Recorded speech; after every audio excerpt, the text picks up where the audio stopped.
Online ক্লাসে সবাইকে স্বাগতম। কেমন আছো প্রিয় ছাত্রছাত্রীবৃন্দ? আশা করি সবাই ভালো আছো। ইসলামী ব্যাংক ফাউন্ডেশন কর্তৃক পরিচালিত ইসলামী ব্যাংক ইনস্টিটিউট অফ টেকনোলজি, আমি Abu Bakar, junior instructor electrical, তোমাদের সবাইকে অনলাইন ক্লাসে আবারও শুভেচ্ছা জানাই, স্বাগতম জানাই। আজকে আমরা অনলাইন ক্লাসে পঞ্চম পর্ব ইলেকট্রিক্যাল এর জেনারেশন অফ ইলেকট্রিক্যাল পাওয়ার এর প্রথম অধ্যায় পাওয়ার ও এনার্জি সম্পর্কে ধারণা, এই অধ্যায়টি আলোচনা করব। আজকে আমাদের ক্লাসে আলোচ্য বিষয়গুলো হচ্ছে শক্তি কি, শক্তির উৎসগুলো কি কি এবং শক্তির উৎসগুলোর বর্ণনা। মূল টপিকসে আমরা চলে আসি। শক্তিকে কাজ করার সামর্থ্যকে শক্তি বলে। এখন তুমি যদি একটা কাজ করতে পারো, হ্যাঁ, তখন এইটা কাজটা যে তুমি করতেছো, এটা সামর্থ্যটাই হচ্ছে শক্তি। আর কাজটা কি? কাজটা হচ্ছে বল প্রয়োগে বস্তুটির স্মরণ করতে হবে, অর্থাৎ যখন বল প্রয়োগে কোনো বস্তুর স্মরণ ঘটে তাকে কাজ বলে। হ্যাঁ, তখন এই শব্দটা আমরা, শক্তি শব্দটা আমরা অনেক আগে থেকে পরিচিত।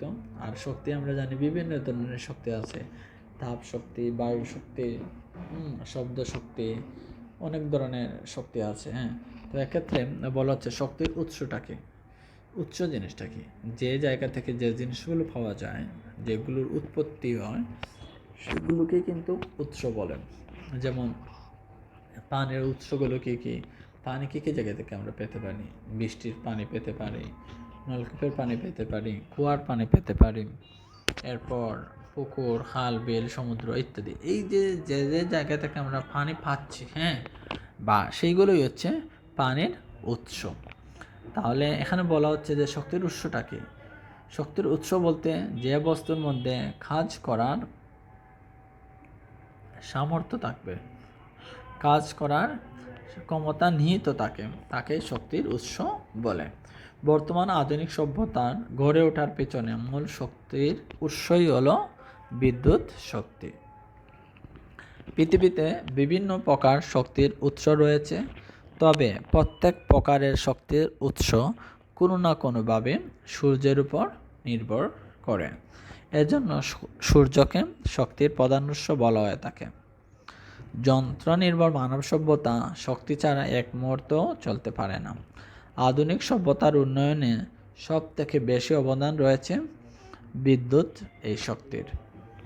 যে জাতি যত বেশি বিদ্যুৎ শক্তি উৎপাদন করতে সক্ষম, সে জাতি তত বেশি উন্নত।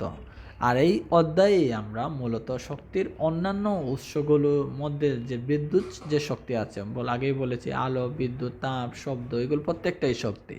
আর এইসব শক্তির মধ্যে আমরা এই অধ্যায় বা আমাদের জেনারেশন অফ ইলেকট্রিক্যাল পাওয়ারে বিদ্যুৎ শক্তি নিয়ে আলোচনা করা হবে এবং বিদ্যুৎ শক্তির উৎসগুলো নিয়ে। তাহলে বিদ্যুৎ শক্তির উৎসগুলো কী কী হতে পারে? জ্বালানি, পারমাণবিক শক্তি, সূর্যরশ্মি, ভূগর্ভস্থ তাপ, thermo electric power, thermo ionic converter, দাবমান স্রোত, বায়ু প্রবাহ, সামুদ্রিক জোয়ার ভাটা, জ্বালানি সেল, ম্যাগনেটো হাইড্রো ডাইনামিক। এই ম্যাগনেটো হাইড্রো ডাইনামিককে MHD দ্বারা প্রকাশ করা হয়। একটা জিনিস লক্ষ্য করলে দেখবা, এগুলো হচ্ছে জাল শক্তির উৎস, হ্যাঁ, কিন্তু বাংলাদেশে এই সবগুলো উৎসের মধ্য দিয়ে ফুয়েলটা ব্যবহার করে এবং জলবিদ্যুৎটা আমরা সবাই নাম জানি। জলবিদ্যুৎ আছে, কাপ্তাই জলবিদ্যুৎ, সোলার সেল, এবং আমরা বায়ু প্রবাহ গাজীপুর একটা জায়গায় প্রস্তাবনা চলছে, উইন্ড পাওয়ারের কাজও চলছে। তো এগুলো আমরা শুধু জানি কিন্তু জলবিদ্যুৎ আর যে জ্বালানি যেগুলো আছে, কয়লা, গ্যাস, এগুলো নিয়ে, এগুলোর বিদ্যুৎ থেকে বিদ্যুৎ উৎপন্ন, এইটুকু আমরা জানি। তাপ বিদ্যুৎ কেন্দ্র, পারমাণবিক বিদ্যুৎ কেন্দ্র, নিউক্লিয়ার বিদ্যুৎ কেন্দ্র, এই শব্দগুলো, এবং সোলার সেল, এরপরে পানি বিদ্যুৎ, এগুলোর সাথে আমরা পরিচিত। বাদ বাকি যে টার্মগুলো আছে সেগুলো বাংলাদেশে ইউজ হচ্ছে না। আর আরেকটা হচ্ছে যে এগুলো সম্পর্কে আমাদের জানা নেই, আগে থেকে হতো কারো জানা নেই, তাই এগুলোর নামগুলো আমরা শিখে নেব। এর মধ্যে এখন আমাদের পরীক্ষায় আসে শক্তির উৎসগুলো বর্ণনা দাও। তো সবগুলোর বর্ণনা বইতে যেরকম বড় করে দেওয়া আছে সেগুলো দিলে সবগুলো আনসার দেওয়া সম্ভব নয়। হ্যাঁ, তো সেখান থেকে যদি তোমাকে এইখানে শক্তির উৎসগুলোর বর্ণনা দুইভাবে শিখতে হবে। এক নম্বর হচ্ছে তুমি শক্তির উৎসগুলো একবার সংজ্ঞা এবং ছোটো ছোটো করে শিখবা, যাতে সব কটা আনসার দিতে পারো। সব কটা শক্তির উৎস, এখানে যে কটা শক্তির উৎস আছে সব কটাকে তুমি বর্ণনা করতে পারো, এমনভাবে শিখতে হবে ছোটো করে। যাতে এইটা হতে পারে অতি সংক্ষিপ্ত প্রশ্ন, সংক্ষিপ্ত প্রশ্ন থেকে এই পয়েন্টগুলো এনে এনে তুমি নোট করতে পারবা। তাহলে শক্তির উৎসগুলো এখান থেকে তুমি একটা পেয়ে যাচ্ছ। আবার এই প্রত্যেকটা শক্তির উৎসের মধ্যে পরীক্ষায় কিন্তু যদি বলে বায়ু প্রবাহ নিয়ে আলোচনা করো, জোয়ার বাটা, ম্যাগনেটো হাইড্রোডাইনামিক, রচনামূলক প্রশ্ন দিয়ে যদি আসে এখান থেকে, তখন কিন্তু এই প্রত্যেকটাই আবার বড় করে শিখতে হবে। ঠিক আছে? তো দুইটা টপিকস, একটা হচ্ছে শক্তির উৎসগুলো বর্ণনা দাও দিলে আমরা সব কয়টা শিখবো, তবে ছোটো করে শিখবো। এরপরে এখান থেকে যেগুলো পরীক্ষায় আসে উল্লেখযোগ্য প্রশ্ন আছে, সেখান থেকে আমরা যেটা বেশি আসে সাধারণত ওইটাই আমরা বেশি পড়ি। ওইটার সম্পূর্ণ ডিটেলস বড় করেও শিখতে হবে, নইলে নাম্বার কম পেয়ে যাবা। তাহলে আমরা শুরু করি শক্তির উৎসগুলোর বর্ণনা। প্রথমেই বলা হচ্ছে জ্বালানি। জ্বালানিটা কি? জ্বালানি বলতে সেই সব পদার্থকে বোঝায় যাদের ভৌত বা রাসায়নিক গঠন বা অবস্থার পরিবর্তন ঘটলে শক্তির নিঃসরণ ঘটে। ভৌত অবস্থা বা রাসায়নিক পরিবর্তন, যে সব জ্বালানিতে এই শক্তির নিঃসরণ নিয়ন্ত্রণ করা যায় এবং জ্বালানি থেকে প্রাপ্ত শক্তি কাজে রূপান্তর করা যায়। কথাটা কিন্তু একটু অনেকগুলো শব্দ এখানে একসাথে করা, যেসব জ্বালানিতে এই শক্তিটা নিঃসরণ নিয়ন্ত্রণ করা যাবে, নিয়ন্ত্রণ করতে হবে, কন্ট্রোল করা যাবে, এবং এই জ্বালানি থেকে প্রাপ্ত শক্তিকে আবার কাজেও রূপান্তর করা যায়, তাদেরকে বলা হয় ব্যবহারযোগ্য জ্বালানি। এর একটা আমরা লেখচিত্র দেখতে পাচ্ছি যে জ্বালানি থেকে আমরা পাচ্ছি তাপ শক্তি, আর এই তাপ শক্তি দিয়ে বানানো হচ্ছে যান্ত্রিক শক্তি, রূপান্তর করা হচ্ছে যান্ত্রিক শক্তিতে, আর পরবর্তীতে এই যান্ত্রিক শক্তিতে আমরা বিদ্যুৎ শক্তি পাচ্ছি। আর এই বিদ্যুৎ যে শক্তি পাচ্ছি এটাই হচ্ছে আমাদের জেনারেশন অফ ইলেকট্রিক্যাল পাওয়ার। বইয়ের নামকরণ এই কারণে, বইয়ের নামকরণের সার্থকতা। প্রকৃতিতে এই জ্বালানি তিনভাবে পাওয়া যায়, যেমন কঠিন, কোনগুলো? কাঠ, কয়লা, তরল, ডিজেল, পেট্রোল, কেরোসিন। আর বায়বীয়গুলোর মধ্যে আছে প্রাকৃতিক gas, methane, ethane, propane, naphthalene, যেটা অ্যাসিটিলিন ইত্যাদি।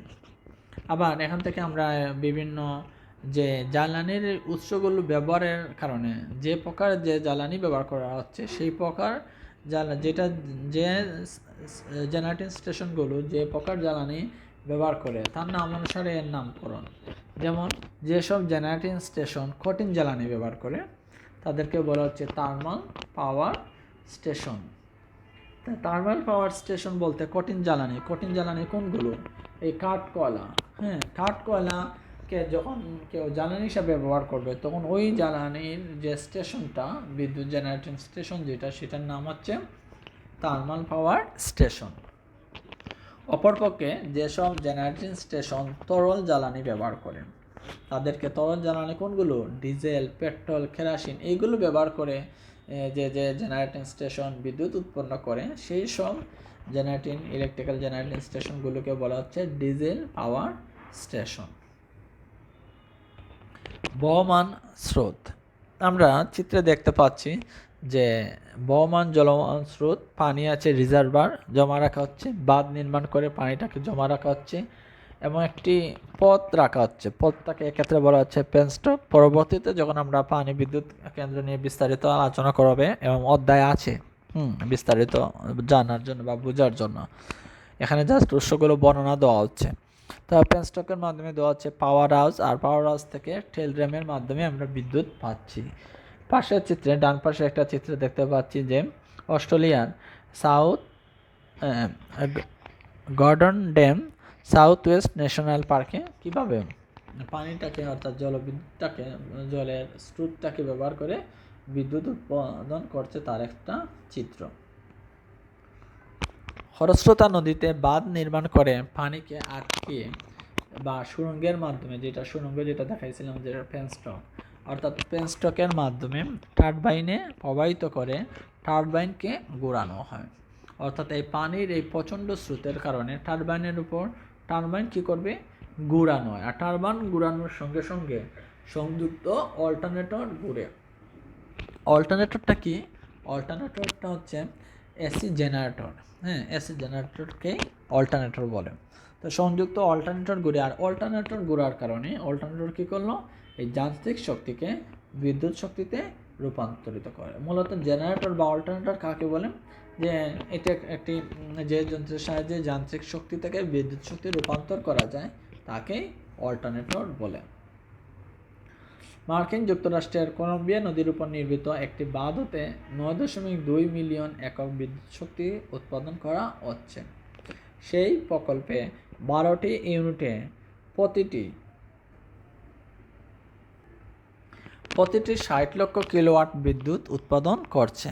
যেহেতু পাহাড়ি এলাকার নদী সময়ে খরস্রোতা থাকে, যেহেতু পাহাড়ি এলাকাগুলো ডাল থাকে আর কি, তো আমাদের দেশের পূর্বাঞ্চলে অবস্থিত কর্ণফুলী নদীতে বাঁধ দিয়ে রাঙামাটির কাপ্তাই নামক স্থানে পানি বিদ্যুৎ কেন্দ্র স্থাপন করা হয়েছে। এর ক্ষমতা 230 megawatt.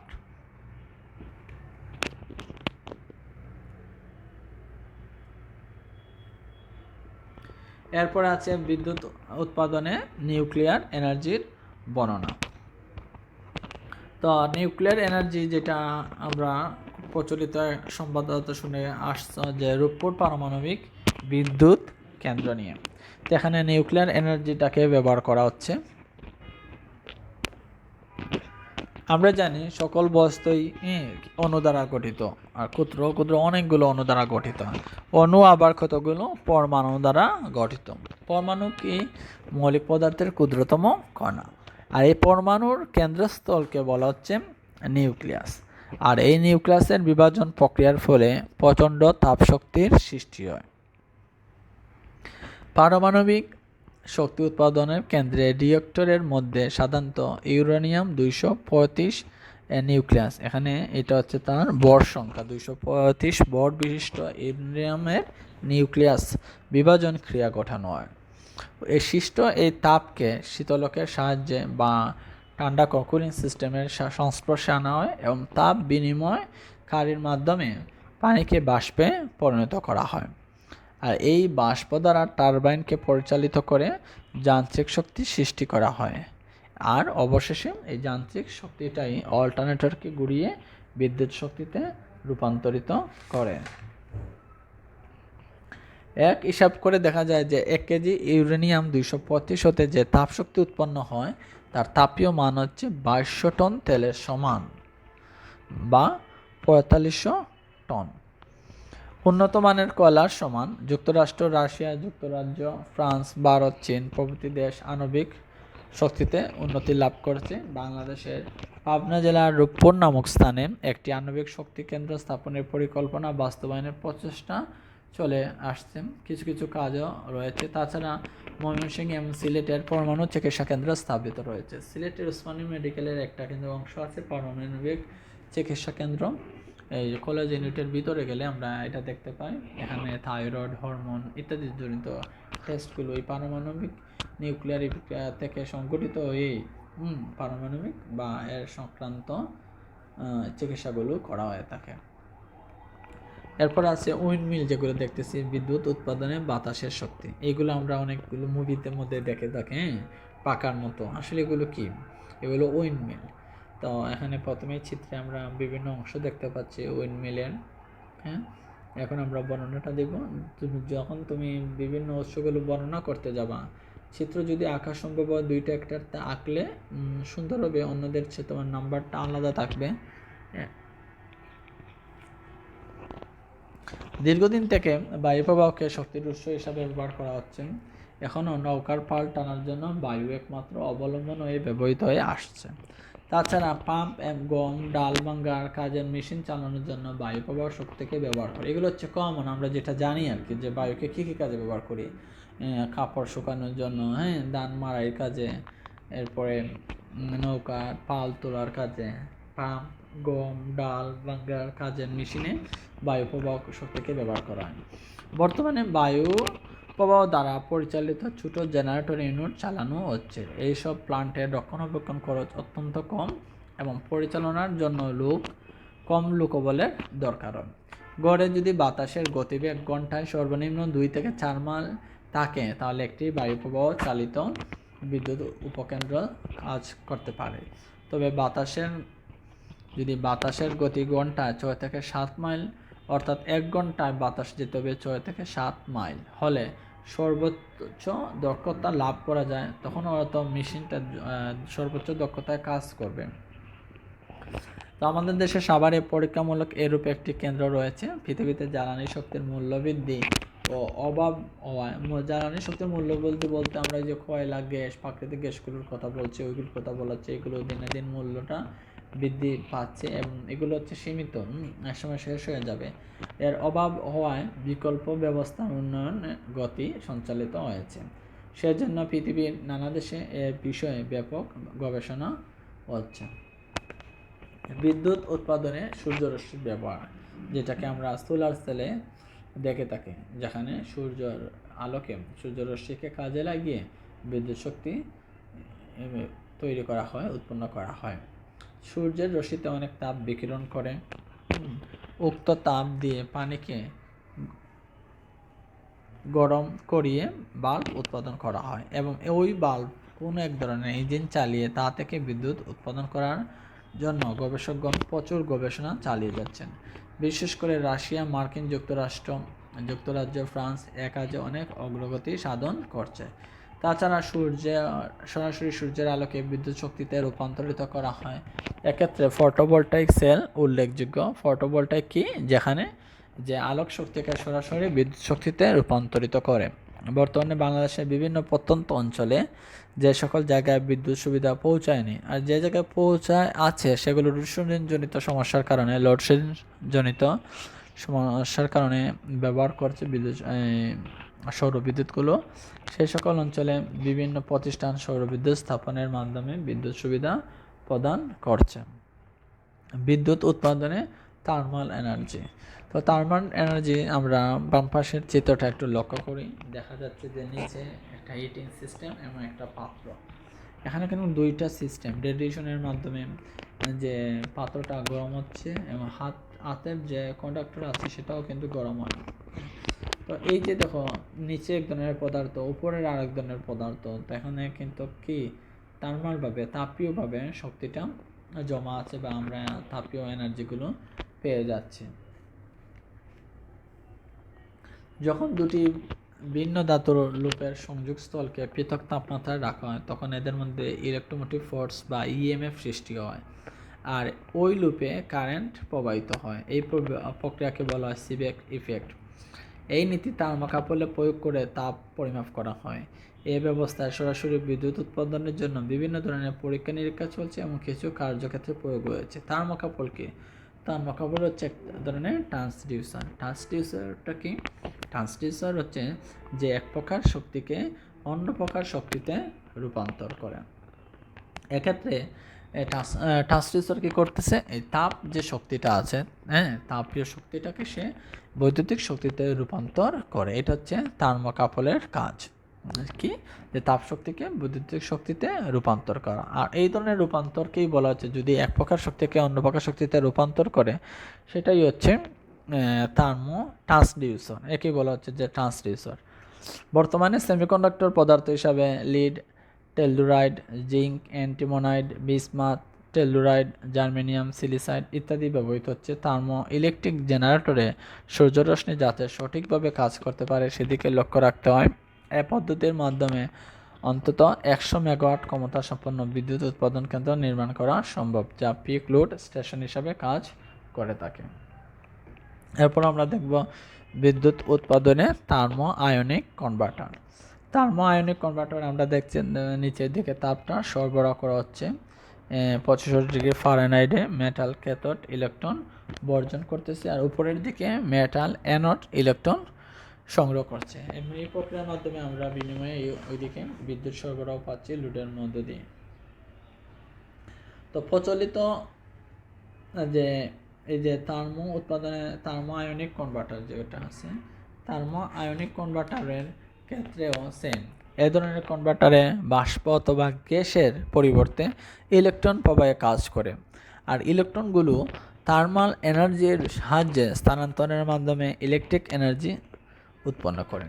Thermo ionic কনভার্টারে ionise gas, বিশেষ করে সোডিয়ামটা সমৃদ্ধ পাত্রে দুটি ইলেকট্রোড থাকে। ইলেকট্রোড কোনগুলো? ওই যে একটা অ্যানোড, অন্যটি হচ্ছে মেটাল ক্যাথোড। ক্যাথোডের যে ইলেকট্রোড আছে সেটাকে প্রায় 2500 ডিগ্রি ফারেনহাইট তাপমাত্রা তাপ প্রয়োগ করলে এটি হতে ইলেকট্রন নির্গত হতে থাকে, আর ইলেকট্রন যখন অপর শীতল ইলেকট্রোড অ্যানোডে গ্রহণ করে, ইলেকট্রনগুলো এক্সটার্নাল সার্কিটে প্রবাহিত হয়ে অ্যানোডে ফিরে আসে। এভাবে থার্মাল এনার্জি সরাসরি ইলেকট্রিক্যাল এনার্জিতে পরিণত হয়। স্পেস পাওয়ারের ক্ষেত্রে থার্মোআয়নিক কনভার্টার ব্যবহৃত হয়। তাছাড়া নিউক্লিয়ার রিয়েক্টর, রেডিও আইসোটোপ ইত্যাদির ক্ষেত্রেও ব্যবহার হয়ে থাকে। আইসোটোপ কোনগুলো? যেসব মৌলের পারমাণবিক সংখ্যা সমান থাকে এবং ভর সংখ্যা সমান নয়, সেগুলো হচ্ছে আইসোটোপ। আইসোটোপ আবার তেজস্ক্রিয় আইসোটোপ আছে, রেডিও আইসোটোপও আছে, হ্যাঁ, যেমন এই যে এক্সরেগুলোতে বিভিন্ন ব্যবহার করে। এরপরে আছে প্রচলিত শক্তির ধারণা, কনভেনশনাল এনার্জি আর আনকনভেনশনাল এনার্জি। কনভেনশনাল এনার্জি কোনগুলো? সাধারণত প্রকৃতিতে যে সকল শক্তির পরিমাণ নির্দিষ্ট, হ্যাঁ, তাদেরকে বলা হচ্ছে কনভেনশনাল শক্তির উৎস, অর্থাৎ অনবায়নযোগ্য। হ্যাঁ, অনবায়নযোগ্য শক্তির উৎসকে শক্তির প্রচলিত উৎস বলা হয়। প্রাকৃতিক গ্যাস, তেল, কয়লা প্রভৃতি প্রচলিত শক্তির উদাহরণ। আমাদের দেশে প্রচলিত শক্তির মধ্যে সব থেকে বেশি প্রাকৃতিক গ্যাস পাওয়া যায় এবং এটি আমরা ব্যবহার করে থাকি, যেটা কিনা বিদ্যুৎ শক্তি উৎপাদনে। এছাড়া দিনাজপুরের বড় পুকুরিয়া, বগুড়া, ফরিদপুরের কয়লা খনি রয়েছে, সেখান থেকে কয়লা উত্তোলন করে বিদ্যুৎ কেন্দ্রের জ্বালানি হিসাবে ব্যবহার করছি। যেহেতু বর্তমানে প্রচলিত শক্তির উৎসের পরিমাণ নির্দিষ্ট এবং একদিন শেষ হয়ে যাবে, এজন্য শক্তি ব্যবহারে আমাদের সচেতন হতে হবে। প্রাকৃতিক এবং কনভেনশনাল এবং আনকনভেনশনাল অর্থাৎ প্রচলিত ও অপ্রচলিত শক্তির উৎসের পার্থক্যটা আমরা দেখি। প্রচলিত শক্তির উৎস সাধারণত বিদ্যুৎ উৎপাদনে শক্তির যেসব উৎস সাধারণত বিদ্যুৎ উৎপাদনে আমরা ব্যবহার করি সেগুলো হচ্ছে প্রচলিত। অপ্রচলিত কোনগুলো? এই যে এখন এতক্ষণ যা পড়লাম, শক্তির যে উৎসগুলো সাধারণত বিদ্যুৎ উৎপাদনে ব্যবহৃত হয় না সেগুলোই হচ্ছে কিন্তু ব্যবহার করা হয়, সেগুলো হচ্ছে অপ্রচলিত শক্তির উৎস। শক্তির প্রচলিত উৎস অফুরন্ত নয়, যেমন কয়লা, গ্যাস, প্রাকৃতিক গ্যাস, আর শক্তির অপ্রচলিত উৎসগুলো অফুরন্ত। এখান থেকে আমরা শক্তির উৎসগুলো দেখে নিব। এবার আমরা একটি সংগঠিত ভিডিওর মাধ্যমে শক্তির বিভিন্ন উৎসগুলো সংক্রান্ত একটি ভিডিও দেখব, যাতে আমাদের এই যেগুলো পড়লাম এগুলো সম্পর্কে তোমাদের কিছুটা হলেও যেন একটু ধারণা আসে।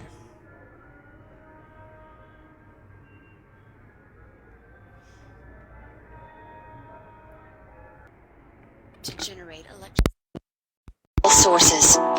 Over 86% of the energy consumed in the United States comes from petroleum, natural gas, or coal.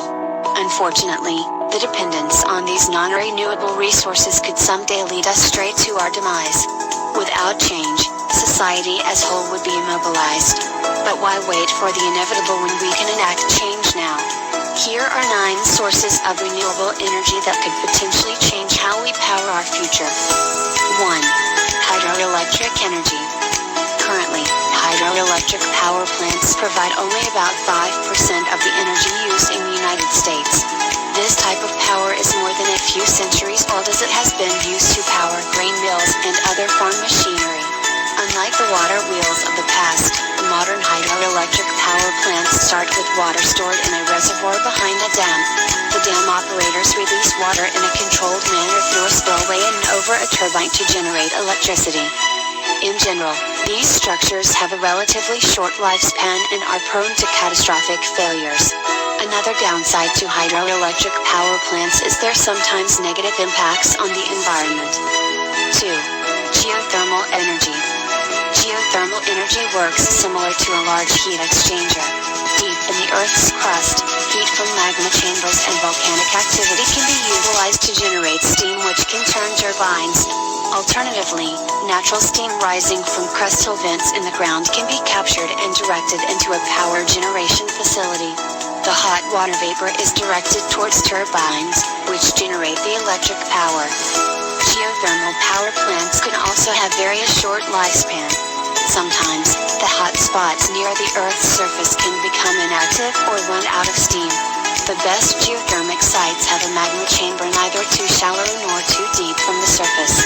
Ideally, a good geothermal site would also need to have natural channels or inlets to constantly supply the hot magma with water. 3. Wind energy. One study indicated that if all the winds of North and South Dakota could be harnessed, it would provide 80% of the electrical energy used in the United States. Similar to hydroelectric power, wind power has been used for centuries. In the days of the old, it was used to turn grain mills or pump water. Nowadays these devices are very simplified. Basically, wind flows over a huge propeller that turns a turbine and generates electricity. Wind power stations provide a good amount of power in relation to the cost it requires to build them. They are inexpensive to build and are generally safe to use. However, this technology does have a few downsides. Wind power farms usually create a lot of noise pollution. They could pose a problem if built near homes or in cities. Spinning propellers also pose a significant problem to our bird populations. Additional, wind power is not completely reliable nor is it very efficient compared to other sources of energy. Despite these challenges, wind power is one of the most promising sources of alternative energy that scientists are considering today. 4. Tidal energy. To harness the power of the tides you have to construct a dam or gate structure near the mouth of an ocean bay that has a large tidal range. The in and out flow of the ocean's water is then used to move paddles which turn turbines to generate electricity. Although this is a really great idea, it is not very practical. Most of the world's coast does not have a tidal rise and fall large enough to create any usable amount of power. Current research suggests that the range must be at least 25 feet or more for sufficient power to be generated. It is also very hard to find suitable locations to build this kind of power plant. 5. Ocean current energy. Harnessing the power of the currents of the ocean is not a new idea. In the vast oceans of Earth, there are currents that constantly travel the globe. The currents turn the sea in a never-ending underwater river. This untapped source of energy may provide the electricity of the future. The concept is simple. A stationary set of turbines would rest in the ocean and would be turned by the natural movement of the water. This power generation facility essentially acts like a wind power plant except that it is constructed underwater. Challenges with this proposition include find a suitable location with enough water movement, constructing a machine that can survive the ocean, and preventing environmental damage. 6. Oceanic thermal energy. Between the Tropic of Cancer and the Tropic of Capricorn exists a portion of the ocean that experiences significant thermal stratification. These relatively shallow layers of water with varying temperatures have the potential to create electricity. To harness this energy, you would need to use a heat exchanging device to turn a turbine. However, in the case liquid ammonia would need to be piped through the system instead of water because of its low boiling point. Cold water from the lower layers of the ocean would be pumped into the system to cause the ammonia to condense. Then when it warms up in the hot layer of the ocean, it would turn back into a gas creating enough pressure to rotate a turbine. Although a unique idea, current research shows that it is not likely to be very efficient. In addition to this, it would be difficult to transmit or store the energy generated from this to use where it is needed. 7. Nuclear power. About 7% of the energy consumed in the United States comes from nuclear energy. In this type of power plant, radioactive materials release energy by a process of nuclear fission.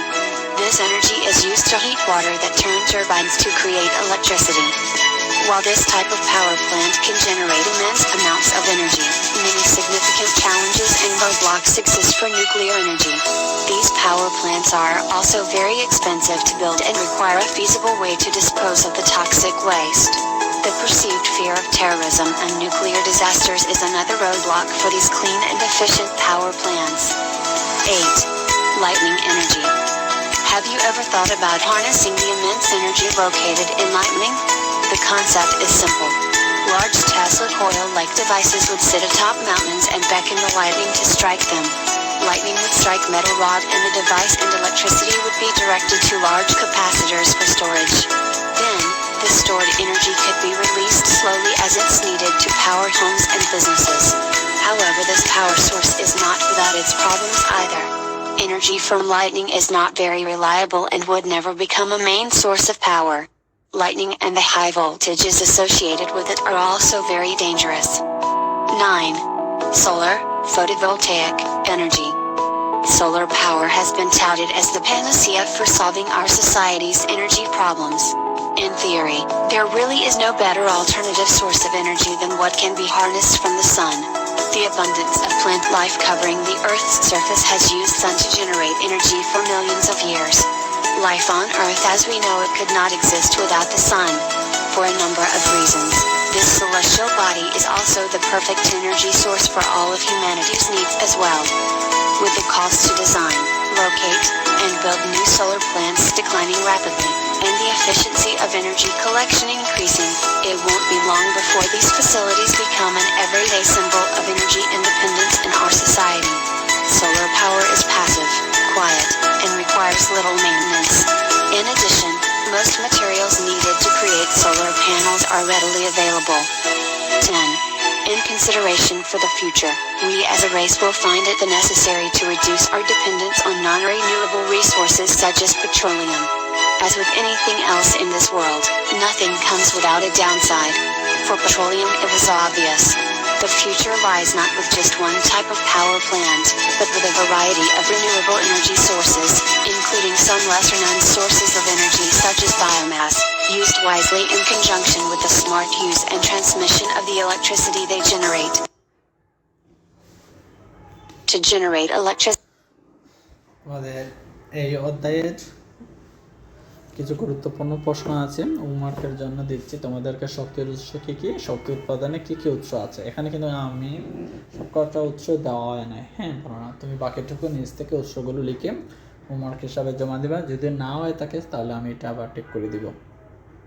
শক্তির উৎসগুলো বর্ণনা করো।